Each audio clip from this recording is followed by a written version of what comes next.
Assalamualaikum, hai teman-teman semuanya, selamat datang di channel saya, Angauli Kebaya. Nah, pada kali ini saya akan membuat video tentang tutorial cara membuat tempat benang jahit dari bahan karton atau kardus bekas ya teman-teman.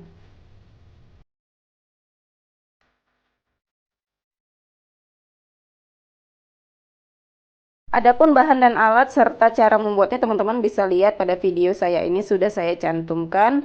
Dan jangan lupa teman-teman untuk like, comment, share, dan subscribe channel saya ini serta aktifkan tanda loncengnya supaya teman-teman mendapatkan notifikasi video terbaru dari saya seputar kegiatan saya dalam menjahit dan dunia fashion.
Baik teman-teman, ini dia hasil jadinya tempat benang yang saya maksud. Jadi dia bisa diletakkan di atas meja. Sangat mudah dan gampang membuatnya. Bahan dan alatnya juga sangat gampang didapatkan. Jangan lupa untuk like, comment, share, dan subscribe ya. Terima kasih sudah menonton. Semoga bermanfaat untuk teman-teman semuanya. Sampai jumpa kembali. Bye.